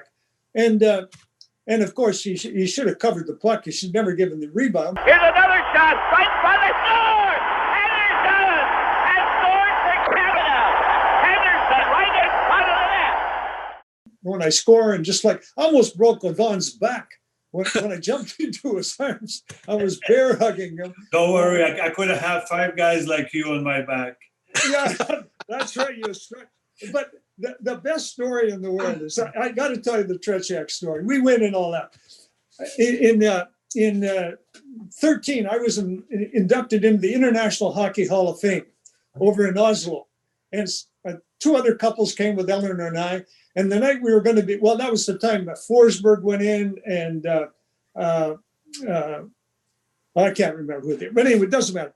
My turn, I'm going to be inducted, and Tretiak, he's the guy that comes out to introduce me, and they kept it quiet. And so, I mean, he had to say some nice things about me, which he did. And then just as before, he looked at me and he says, Paul, I know why you scored that last goal. I've looked at those replays over and over again, and I know why you scored. And he stood and he looked at me for about 5 seconds. And what the hell is he going to say? He said, Paul, the reason you scored that goal, it was very bad goaltending. It gave me a big bear hug, and I've been riding that sucker since 1972. Vladdy and I do a card show in Toronto, usually every year, and we found out we should have hated their system and not them, because they're just great guys. Well, those of us who were spectators certainly recall that Foster Hewitt, made that immortal call that we've heard over and over again. Here's another shot right in front. They score. Henderson scores for Canada. And it's been immortalized, as you have, as Yvonne has, and as Rod has as well. 1926 is the time of Canada's 6th goal. Canada 6, the Soviets 5, 34 seconds away from a championship. Patskou with 12 seconds comes back. 8 seconds at center. A long shot by Gusev. Tried and played it back to the goal. 2 seconds. The game is over, and Canada have won the series. They defeated the Soviets 6-5. The celebration afterwards, it was kind of subdued, wasn't it? Maybe because you were exhausted, maybe because there weren't all kinds of food and drinks that were available to you. But Rod, can you remember how the team celebrated after that 8th game and the goal that Paul scored? Well, we actually celebrated very well. Unfortunately, in the interim, we were told that we had to go to reception with the Soviets, and we went to a hotel, and they never showed. And we were forced to stay around there for a while. And so finally, we were allowed to go and have our own celebration. And of course, by then, there wasn't much Canadian beer around, but the Russian beer tasted pretty good. They never show up, so we got all the champagne by ourselves. Perfect. There you go. You have to play the game in Czechoslovakia. If you recall, the Russian champagne wasn't very good. It's like the Russian food. Anything tastes good. When you win is always good. If you lose, it's not that good. You're right about it. Touche. You had to play the game, and Czechoslovakia gave a chance for some of the boys to play a little extra game, but it ends up being tied 3-3. Quite often forgotten that you had to do that as well. But you fly back to Montreal. October 1st, you land in Montreal, and the same country that booed you after the Vancouver game is now greeting you on the tarmac, greeting you at City Hall. Yvonne, you're a Montreal boy, or at least you played with Montreal, I should say. Talk about that reception when you landed in Montreal. Oh, that was unbelievable. I mean, I win Stanley Cup, and I didn't see that many people after winning. But when you win, the people are there. And like I always said, if we were to lose in 1972, we will not talk about it tonight. Yeah, I think so. We had to win. That was a must, and that's why we've been talking every year. I don't think, Paul, is the same. I never passed 1 year in 70 years, on 50 years, that nobody talked about 1972 in 50 years. So, it's so great. Then the feeling, then you're the best. I mean, if you lose a Stanley Cup 1 year, you can always win it the second year. But if you lose the 72 series, that's it. You're not coming back. There's no more 1972. So you had to win to talk about it 50 years later. And we did it. Absolutely. Well, we did it. For sure. Rod, talk about adjusting back to the National Hockey League after playing in the celebrated Summit Series. All of a sudden now you have to come back down to earth, play with the New York Rangers, and you're facing some of the boys who were teammates just weeks before. There had to be a little wink or a little stick tap or something like that before you played, but they still were competitors. Talk about readjusting to the National Hockey League. Sure, Kevin. But before I do that, I just want to go back to the game in Czechoslovakia because none of us were originally very happy having, after winning, to have to stop off in Prague to play. I must say, once we got there, you never saw a person more prouder to be a Canadian, more happier to be in Prague than Stan Mikita. And if you go back and think about Stan's early life, a refugee from Czechoslovakia coming to Canada, for him to go back to Prague, having beaten the hated Soviets, you never saw a person more happier to be a Canadian, have represented his new country, and it was so gratifying. And in fact, I remember Stan took a number of us. He knew of a place where we could buy fine Czechoslovakian crystal. We went there. I bought a whole set. Was able to bring it home in one piece. In fact, my wife still has it to this day. And my granddaughter is about to marry a Czech immigrant, and I've already told him that at some point in time it'll be his. Oh, nice. But having about coming back to the NHL, it was a real adjustment, not for me per se, but for some of my teammates, because we go back and remember back in 1972, the opposition was still the enemy. There was no fraternization. And then during the warm-up, you'd go around, you'd wink, you'd tap. I might be playing Montreal, I might be playing Boston, tap Phil or Yvonne on the shin pads as we're going by. And teammates would get upset and say, "What the hell are you doing? They're the enemy." No, I said, "You don't understand. He's not the enemy. He's my friend. He's always been my friend. I went to war with him. And while he's my opposition tonight, he's my friend. He'll always be my friend." And that was a very difficult thing for people to understand. They've never been through it. They will never be through it in their whole lifetime. They've never gone to war. And I've likened what we did to people going to war. That when you go to war, you build a bond with your teammates, your people in your regiment, wherever you want to call it. And to this day, the friends in that 72 team are my teammates, are my lifelong friends. We have a special bond. It'll never be broken. And of course, as Yvonne said earlier, because we won, we're still talking about it. If we hadn't, of course, we wouldn't be on this podcast. You're right. You're right. We'll be still a friend. I want to add just one thing. When we got back, and it was Rod Sierling, Ronnie Ellis, myself, and Bill White. We became the executive of it. And anything we were going to do, and the four of us sat down and we said, we are going to be a team. It doesn't matter. The guys that left, they're a part of 72. No one is going to get anything more than anybody else. And we started as a team, we finished as a team, and we're always going to be a team. And we were able to do that. And to this day, it doesn't matter if a guy like Brian Glennie never played a game, but I'll tell you what, we made him feel like a part of that team and everybody else. And that's one of the things that I'm most proud of. And Rod is right. There was just that camaraderie. Now, it was a lot easier for me. I wasn't a fighter in that, guys. And so it was easy for me to get along with other guys. But some of the guys that had to play tough hockey and had to play against them, it was a lot tougher for them. But to this day, we went to war as a team, and we're still one 50 years later. Love it. Love it.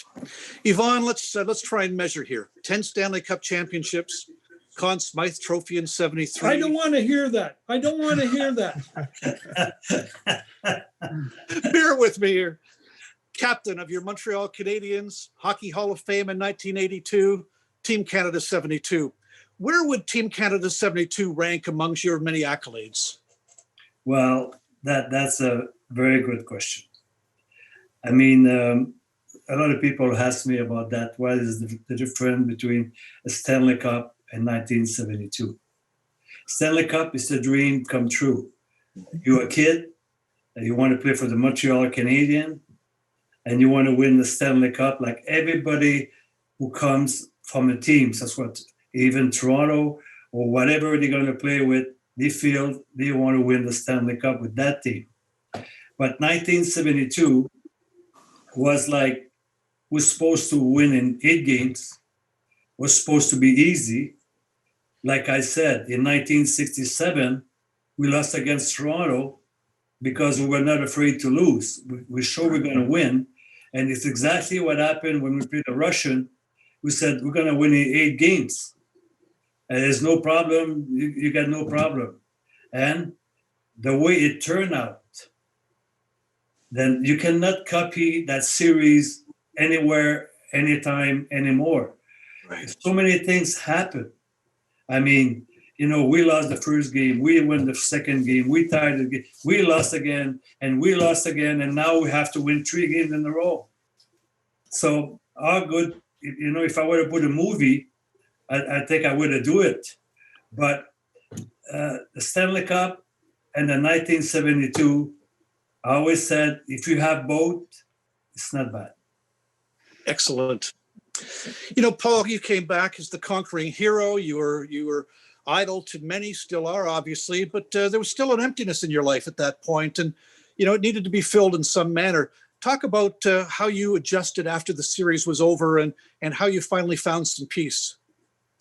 Yeah, it's a really good question. I was a toast to Canada, and growing up, I was so fortunate. I married my childhood sweetheart, and we've been married over 50 years today, and I can tell you, I had the choice of all the women in the world. I could have never made choice. And I sat down after that series, and I had everything that I could have ever imagined. I had a great family, I had a great career. The WHA had come after me. They were offering me twice the money that I'd made before. But I said to Eleanor, there's something missing. I'm just not content. And she would say, Paul, just relax, enjoy yourself. And thank goodness, and something I've never really thought about was the spiritual side of life. And then I met a guy that actually gave Ronnie and I Bibles, and he came down, and I got the meeting with him. Actually, I spent 2 years to looking at the spiritual side of life. And when we started, I didn't know what I believed. I didn't know if there was any life after this or anything like that. And I'd never really paid much attention to it. But after 2 years, I really became convinced that Jesus was who he said he was. And I gave my life to the Lord in 1975, and then Ronnie, shortly after, Ronnie, my best buddy in the world, gave him and Janny, Ellen and I became Christians, and then Janny and Ronnie shortly after we did, and then I had a companion, and we started to grow in faith, and so it's evolved from that. And I've spent, when I retired, I went to seminary for a while, and I started a men's ministry back in 1974 with 3 people downtown Toronto, 3 businessmen. And what I really felt God was saying to me, Paul, I want you to reach out to the Paul Hendersons. Guys have got it all, but there's an emptiness there. And you know what they're fearful of and all that kind of stuff. And so anyway, that's what I've been doing. And I'm going to do doing a Zoom call tomorrow. And so today, I like, even with cancer, and the neat thing about faith, when I was diagnosed with cancer, and they told me, you know, I didn't look good. They said I might have 5 years. This was back in 2009. But when you're not afraid of dying, it's just such a comfort. And every day I get up, and even today, I told the Lord this morning, I would not change place with anybody in the world. And I don't know anybody in the world more fortunate than I am.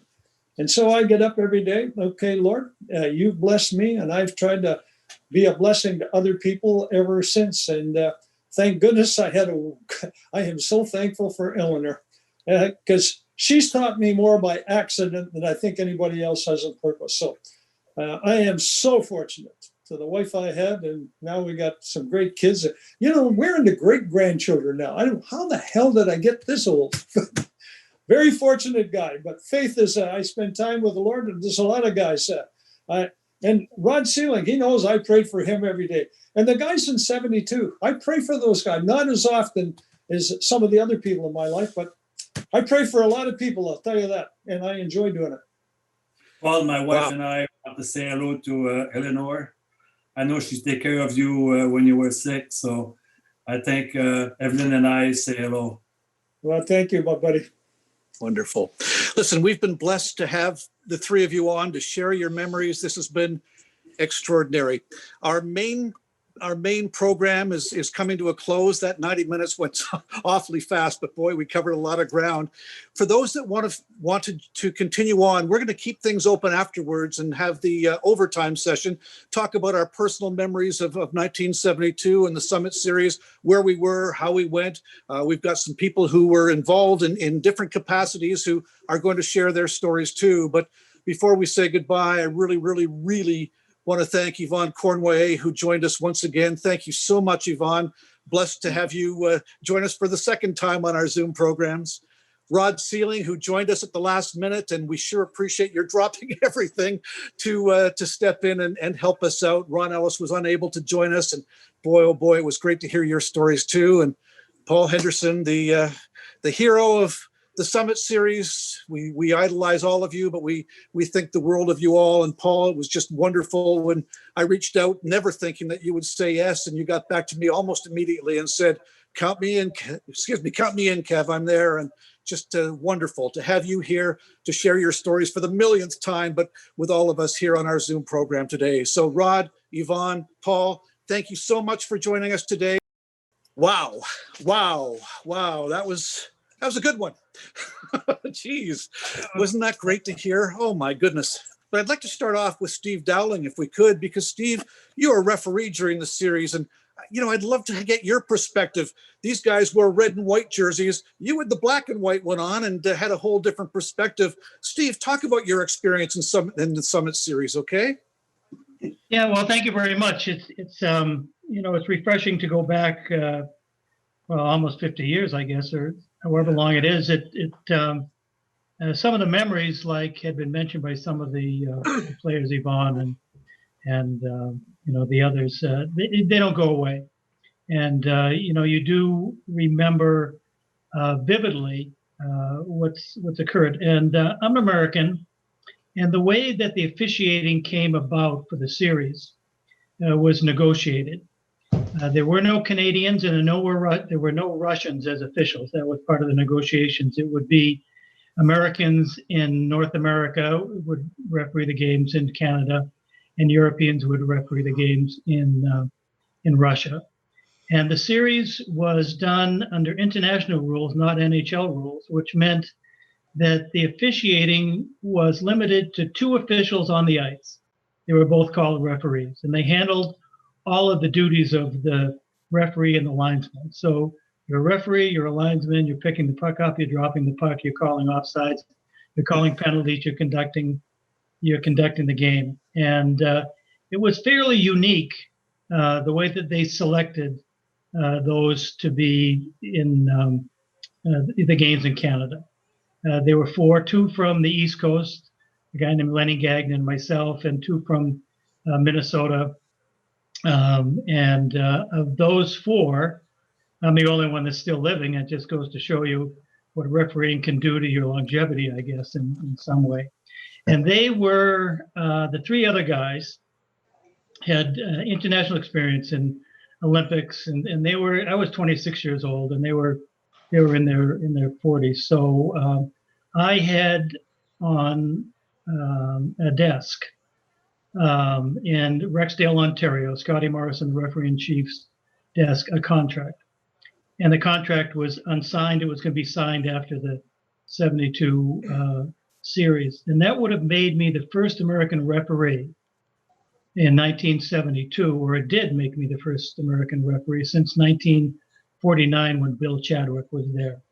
So I was known to the people that selected the officials, Scotty Morrison in the NHL, and I was working some games and activity in the American Hockey League. So I was refereeing and officiating in the professional style versus the style of all the other 7 referees that had only international experience, and they refereed the way that international Olympics are done, which is fairly properly done and without a lot of violence and physicality.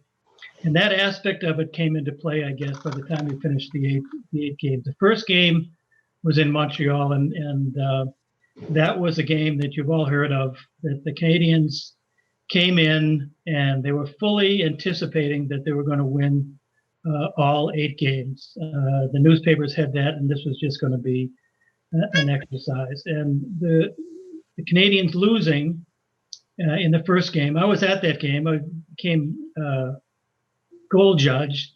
They gave me something to do when waiting to referee the second game. And truly, if those people remember it, at the end of the game, Montreal Forum, very proper place, 5 minutes after the game, there was nobody moved. The entire stadium was frozen because they had lost. And the next day, the newspaper said the Canadians lose, or we lost all across Canada.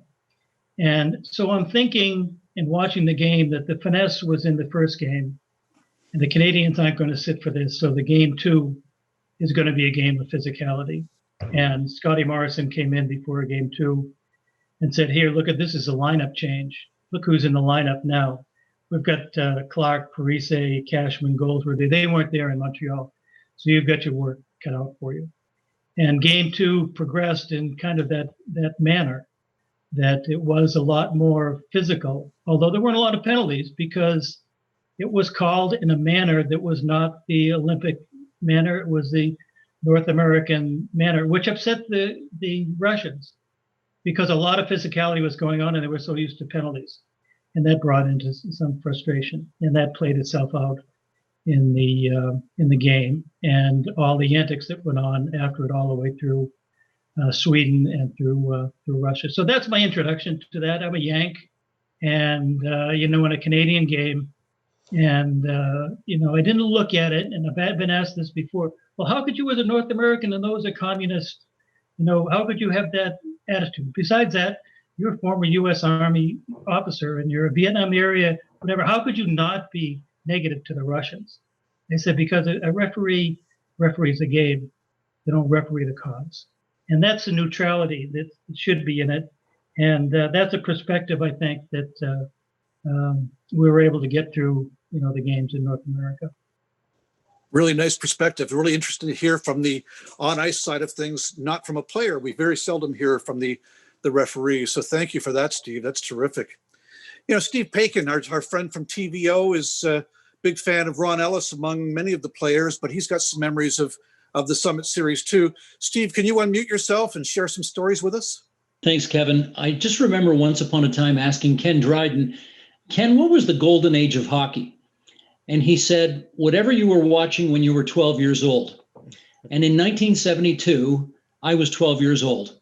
And this series will be in me for as long as I live. We were fortunate enough, my brother, who either is or was on this call as well, we were lucky enough to get to Game 2 in Toronto. That Peter Mahovlich goal still might be the best goal I've ever seen in person in my life. Phenomenal. And I guess last thing, I know there are people, younger generations, who think the Mario Lemieux series, the Sidney Crosby goal, it wasn't the same. I don't know how to explain it to younger people, but it just wasn't the same. This was the first time the Russians were mysterious. We didn't know anything about them. It really was, even as a 12-year-old, you understood that in some respects it was our way of life versus their way of life. And that just won't be the same ever again. So for those reasons and others, I'm so glad you guys organized this tonight. And I'm just getting chills thinking about the whole thing all over again. It was wonderful. Thank you. It's pretty special, wasn't it, Steve? Thank you very much for sharing your memories too. Going to move over to Eric Zweig now. And Eric, you've got a couple stories that you want to share. Eric, our hockey historian expert, want to talk a little bit about the Summit Series too. So if you'd unmute yourself, please join us. Almost forgot to do that. I was 8 years old. I didn't turn 9 till October of 72. But I feel exactly like Steve was just saying. Like when I get a chance to speak in schools now to kids with some of the children's books I do, I always talk about the 72 series and how that's what made me a hockey fan. I'd been to games before, I'd been a fan, but it was night and day after that series. But a couple of stories I wanted to tell, they both relate to Paul Henderson, and I don't mean to be putting down religion or anything like that, but I remember a story my brother said when he was at university and Paul Henderson came and spoke, but it was an Athletes for God sort of presentation. And people went, they want to hear hockey stories. And he gave his testimony and told the stories and asked if there were questions, and all the guys, they're like 20-year-old guys sitting around on their hands. And then he said, we can talk about hockey. And suddenly all the hands start jumping up. I kind of thought that was funny. But for me, in 2006, when the CBC did that mini series on the Canada-Russia series, and Ken Dryden was running for the Liberal leadership at the same time, and he was nervous how he might be depicted in that series, and wanted somebody to check it out for him. And because Ken and Dan Diamond, my boss at the time for years with the NHL Guide and Record Book, they were friends. And so Dan said to me, can you go down to the Hall of Fame? They're showing a premiere of it tonight. I was like, yeah, I'll go. And I sat right behind Paul Henderson watching that. And it was the coolest experience in the world, watching this series about the Summit Series and sitting right behind Paul Henderson while he was watching it. And it was amazing. It just made me feel like a kid again. And I just wanted to share those stories. Very good. Thank you all for getting me in late to this. Eric, I was sitting between Paul Henderson and Ron Ellis, showing that. So I was looking at each of them every time something came up. Did that really happen? Did that really happen? I wish I'd taken a photo of that. Yeah, I know. I feel the same way. It would have been so cool to get a picture of them with the thing on the screen. Yeah, it was a neat night. Yeah, I was their centerman. A little known fact about the film that came out, or the TV show that came out, was that the goaltender who auditioned for the role of Ken Dryden was Gord Downey of the Tragically Hip. And they thought that he might distract too much by his fame, as it were. And so they chose to go in another direction, and they chose very, very well, obviously. But that was a great depiction of the series, no doubt about it. Sean Mitten, you certainly are a fan of the Summit Series as well. And you've got a story about Denis Brodeur. Please unmute yourself and share with the class. Sure. Thanks, Kevin. First of all, just to give a bit of context, I live in North Carolina, and in 2010, I brought Paul down to North Carolina to speak at the PNC Center, and he did a wonderful job educating people about the series, and obviously we don't get speakers like this in North Carolina that often. And it wasn't long after that he was diagnosed with cancer, and I was really it was very upsetting, and Paul's such a great guy, and my concern was if as these players get older and they pass, that a lot of the stories that, some that we're sharing tonight about where we were or what it meant to us or even our families, that they would kind of go away. And so I asked Paul if he would support me in collecting stories about the 72 series. And the book was called The Goal That United Canada. And my intent was to collect from people all across, from Victoria to Newfoundland, and make it really feel like this celebration was happening all across Canada. But one story kind of sticks out of my mind and tonight, and that's Denny Brodeur. And first thing is, when I scheduled the call with Denny, and this is probably just after he had his brain cancer, like not too far after that. And he said, Sean, do you mind if we reschedule the call? My son's got a hockey game tonight. And he's talking just like any parent in playing minor hockey. And of course, he's talking about Martin Brodeur. And in that night, he had a playoff game with the New Jersey and the Rangers. And I just thought that was the most awesome thing, that he just said, oh yeah, my son's got a game tonight. So I said, no problem, Denny. Anyways, he went to share his experience because he was one of the 3,000 Canadians in Russia for those 4 games, as the capacity of a freelance photographer. And he was sharing with me on the line at that time. Martin had been just born a few months before, and that was his 5th child. And so he went across to Russia. And in that case, he was a freelancer. And he had done some work with, the Canadians and the Montreal Gazette. But in this instance, he was working for 5 different contracts for the series. So he brought a ton of film, which he helped get developed by a Russian photographer, which he said was incredibly huge for him. And what happened through the series was he had to go around different areas of the stadium. And so, certainly the Russians were pretty tough in allowing people to go places. And one of the things is he basically bribed guards to get to places with candy. And so he filled his pockets with candy and chocolate to allow him to get to certain areas. Now, this became very relevant in game 8. And so if y'all remember, it was 5-3 heading into the 3rd period. And one of his contracts was a book that he was doing. And he said, one of the pictures that I didn't have was a shot of the Russian coach. So he had to go around the arena so he could get a good angle. And at that time, he thought 5-3, it's not going to happen for Canada. So, of course, one of the guys score, makes it 5-4. And I think it was Cornway ties it up 5-5. And so he's got to hustle back to get back to his spot. And he was sitting, the other photographer who's part of the series is a gentleman by the name of Frank Lennon, who worked for the Toronto Star. And they had, they were friends, even though the rivals of Montreal and Toronto. And he was saying that he had 19 pictures left in his roll for that 3rd period. And all 19 were used on the Henderson goal. Oh, geez.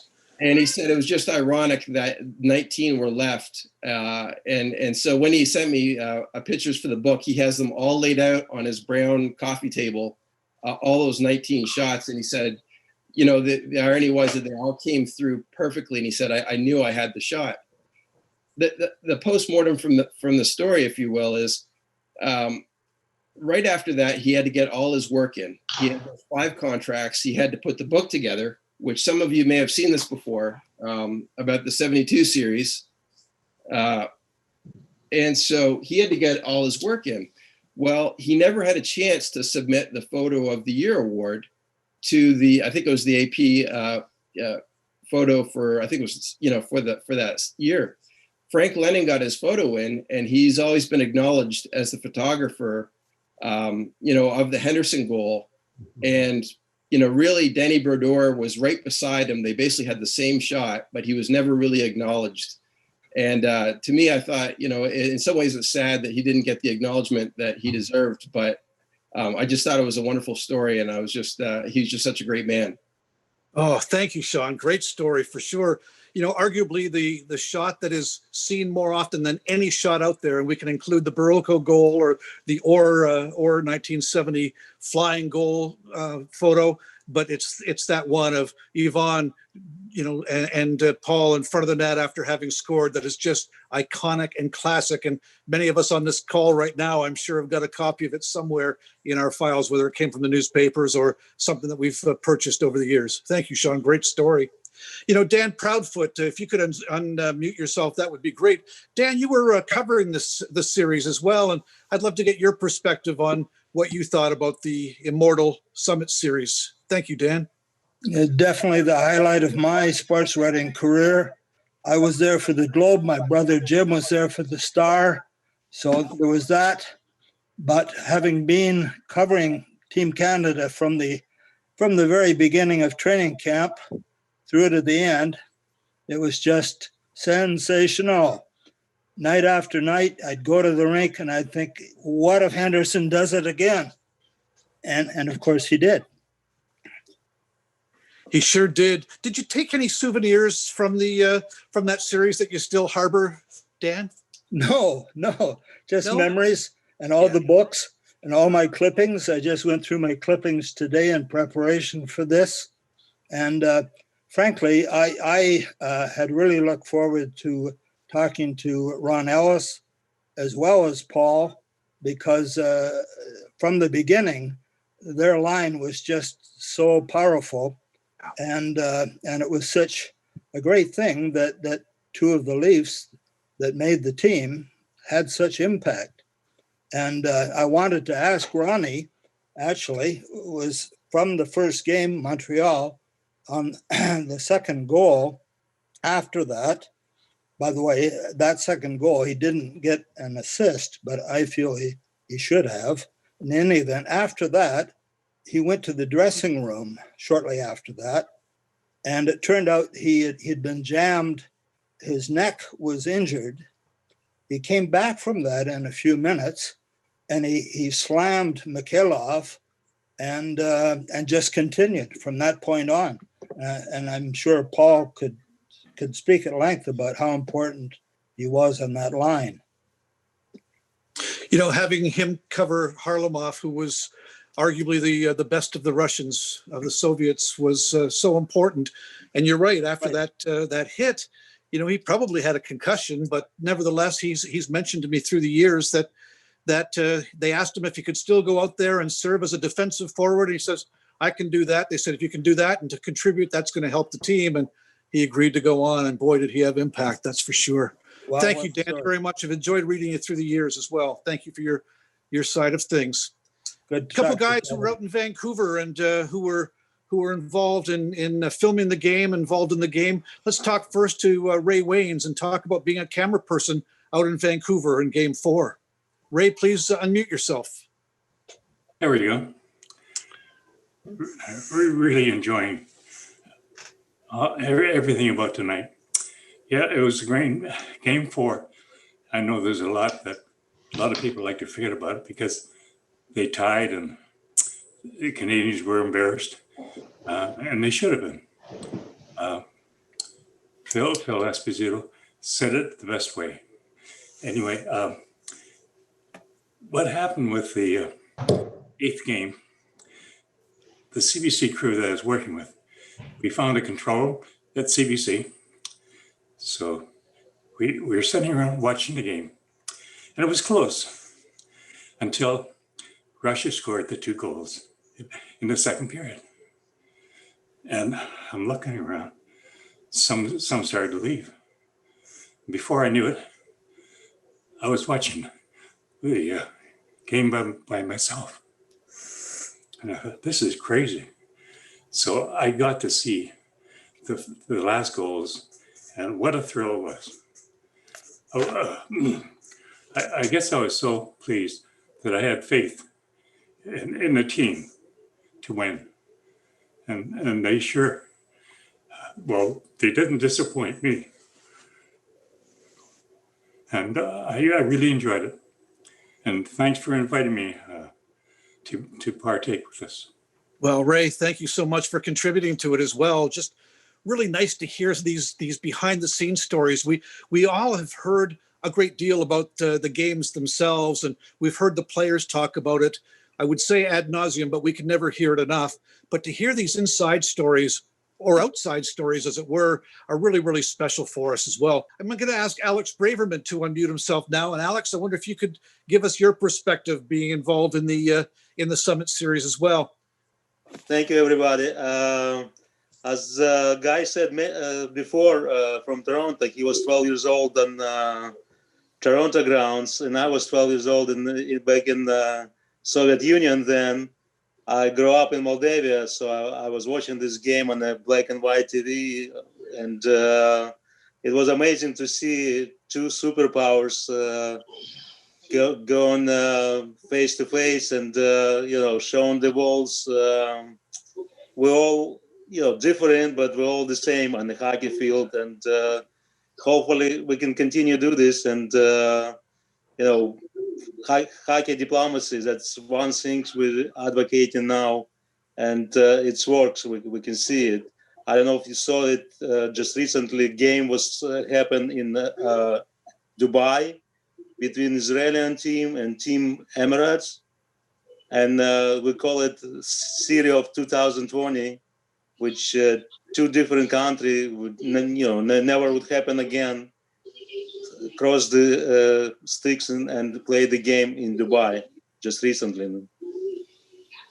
Alex, let me ask. I mean, we've got our heroes that we had on tonight. We've followed the game. We know several of the Soviet players are now in the Hockey Hall of Fame as well. Did you have a favorite player back then, or some of the players that maybe really stood out in the series to you as a 12-year-old? Kharlamov was one of our favorite, and of course Phil Esposito. Everybody remember him, and I happens to be a friend of family of Gennady Tsigankov, who play in this series under number 7, and he was a defenseman and play against Phil Esposito. And I was lucky enough to present present from the family to Phil a few years ago when we did Russian Heritage Night in Tampa, which was amazing. How great is that? Very, very cool to be a fan of the series and then to have a chance to meet one of the heroes of that series is pretty special. Thank you, Alex, very, very much. We appreciate it. Thank you. I want to ask Greg Frank, who's written a book about the series as well. Greg, tell us about your perspective on the Summit Series of 1972. So, I was growing up in the United States. I was living in Fairfax, Virginia, which wasn't the Washington Capitals were just about to come into existence, but it really wasn't considered much of a hockey area. And they were so bad in the first few years I lived there. I still can't believe they finally won a Stanley Cup, but that was a pretty cool thing. But I was a sports fan in general, but hockey wasn't really on the top of my list at that time. And I was more of a football, baseball, basketball type guy, but I watched hockey when it was on TV. And of course, in 72, the Munich Olympics were going on at the same time. And the U.S. played the Russians in the basketball gold medal game.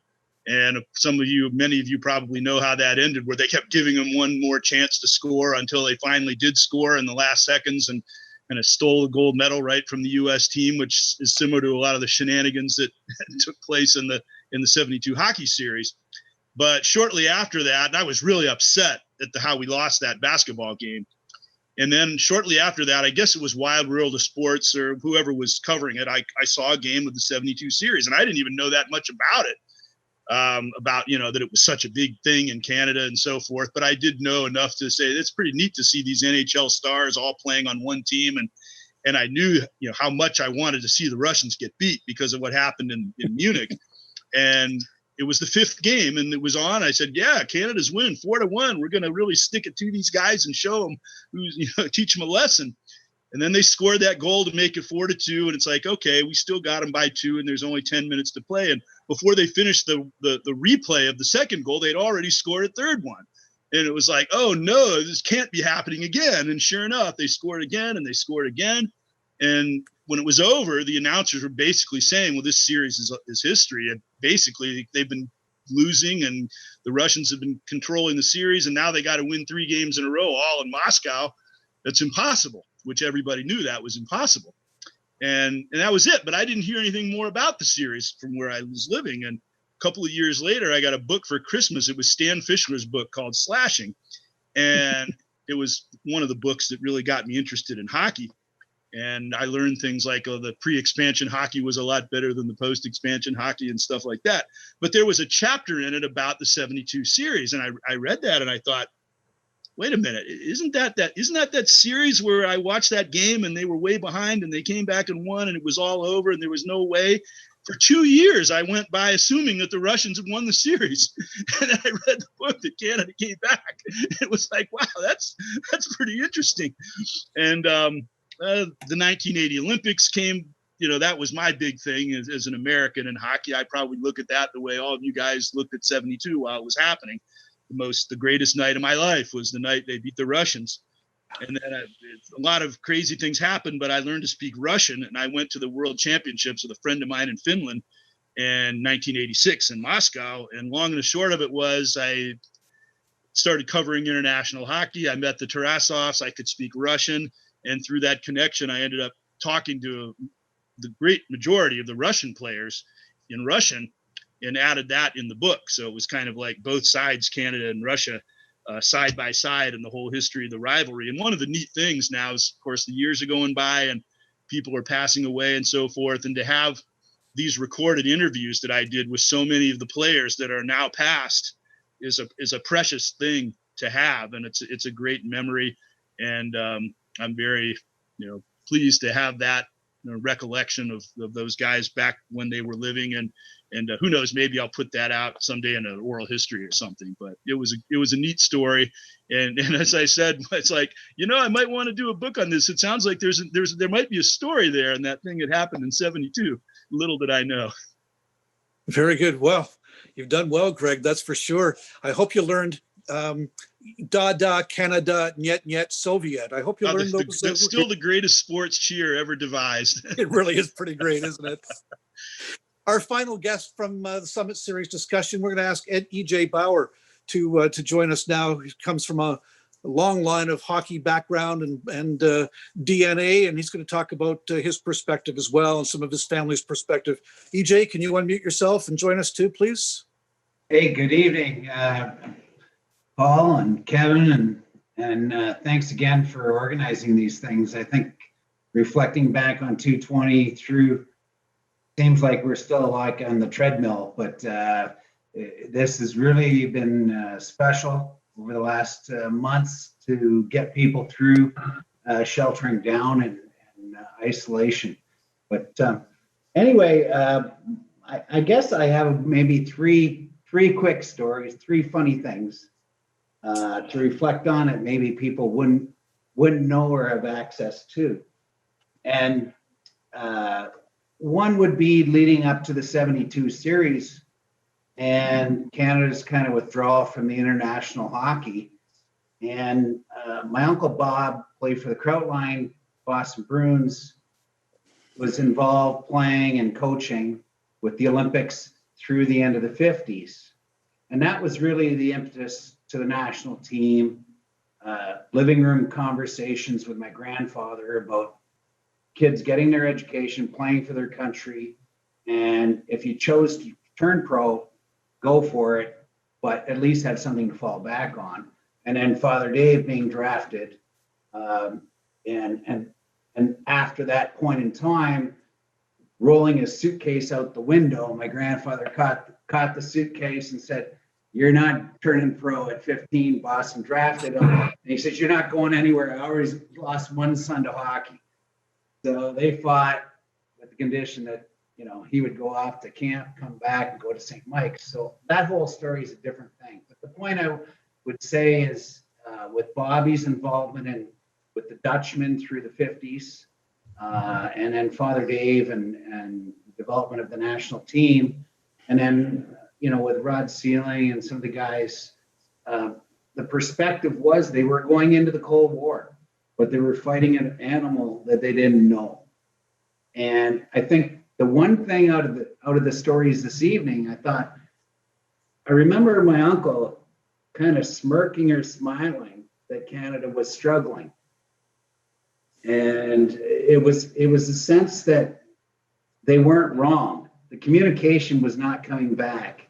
with everybody from Europe that went over, the Russians, how talented, how capable they were, and had developed their national team systems. And it was on deck. And I think that was the one thing.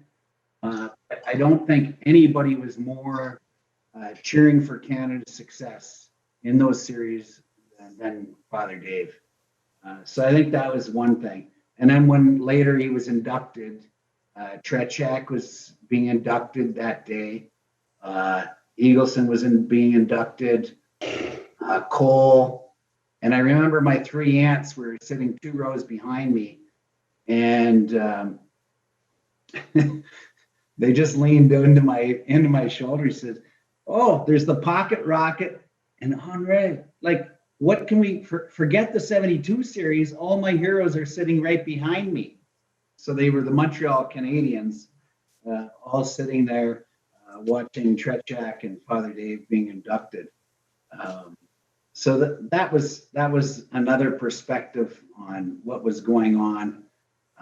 But 72, hell, I was 10 years old.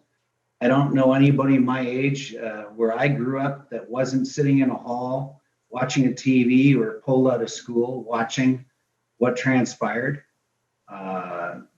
The Cold War, I mean, I have stories of Father Dave being, tracked across Europe, outside of Germany, Russia, China, you name it, into Japan. He was followed all the time. And we always thought, we asked FD, I said, "Are you a spy?" But there was such a thing of the international hockey in the Lora that they wanted to know everything about what was going on. And I think the 72 series was one of the defining moments between amateur and professional. It was the acknowledgement of the professional player in Europe that was amateur. And unfortunately, we weren't allowed to use professional players. So the withdrawal from Canada from international play really created where we are today as it evolved. But I think between the end of the 50s, the 60s, leading into the 70s, that was the pivotal moment of how the entire game changed internationally. And Kevin, you would know most, but I think I'm rambling. But there's some interesting stories. I have one of Tretiak's last jerseys, playing game jerseys. This isn't a show and tell, but it was a story of how we were building rinks in Russia, and I had taken this jersey over to Russia to get Tretiak to sign it, and it never happened because Tretiak wasn't at the meeting. So I returned back to the U.S. and Canada, and we were doing a thing in Montreal. I think Tretiak was involved with the Montreal Canadiens doing a fundraiser, and it was for one of the clinics, and it was with Pacioretty when he had his run-in with the stanchion, and Ovechkin was there as well. But Ovechkin wouldn't come out into the hall because he was playing the Montreal Canadiens the next day. So he sat out in the hall until he had to show up for the pictures. The reason he was there was because his father worked for the Federation. And but this jersey went back and forth to Russia twice before Tretiak and I actually sat down and he signed it. And he saw the jersey. He said, "Where did you get it?" And I said, "Well, it was given to my parents in Banff for their 50th wedding anniversary."